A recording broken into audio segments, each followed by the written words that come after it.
So today I am in another Polo. They took the bright orange one yesterday and gave me a nice silver one.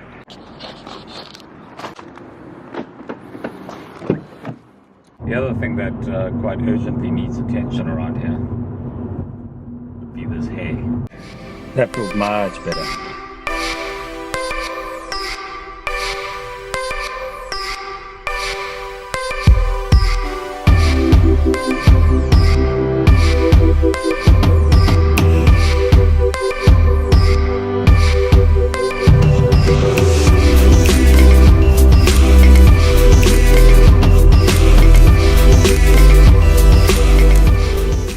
So basically the Polo Vivo is the previous generation Polo, and they have a single development track where they're kind of developing a new Polo, and then when they launch the new Polo they take the previous gen and they repurpose it as the Polo Vivo.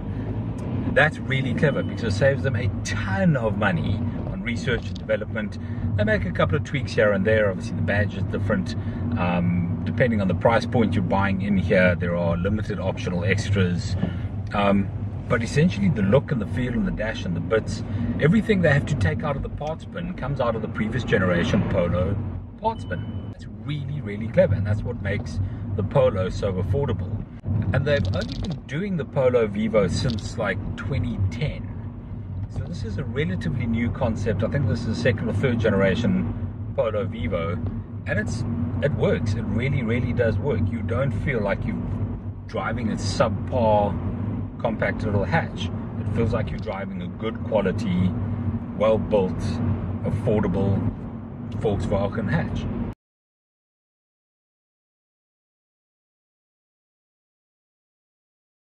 So I spend far too much of my life sitting on a roof.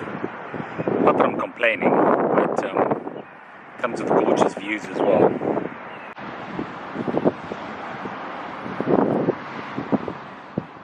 So we were supposed to finish this job a couple of days ago, but it keeps raining. We can't go up on a roof when it's raining, so we're kind of forced to hang tight for the rain to pass. There's a bit of sunlight, the roof's dried out, and we're up here finishing up an install.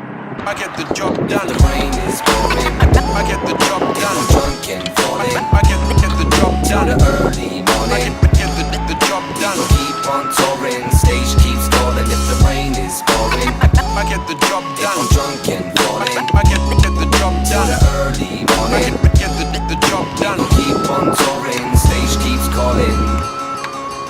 Today did just not go as planned. What should have been like a relatively simple job turned out to just be this like colossal disaster.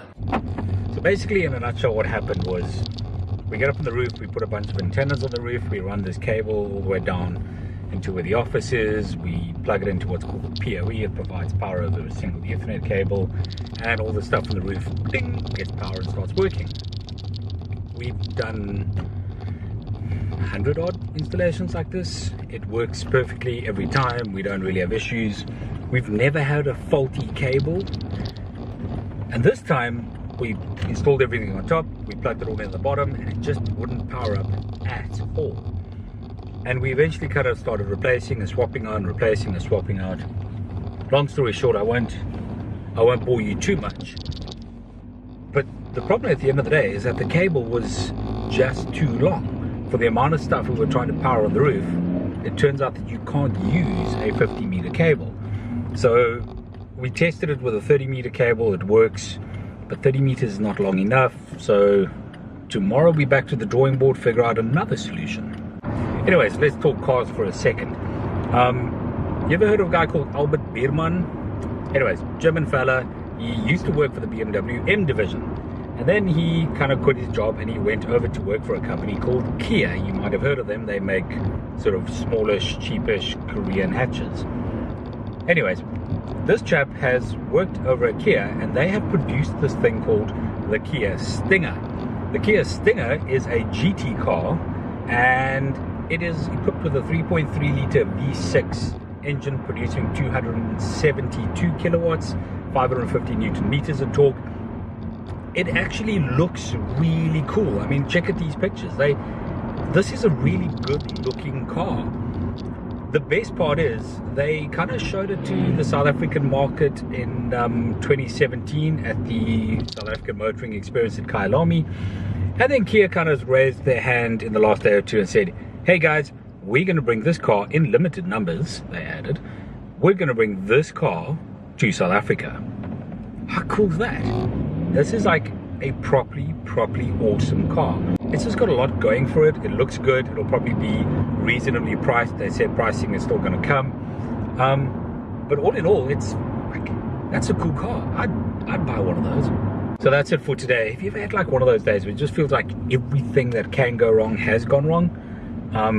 Like today's been one of those days.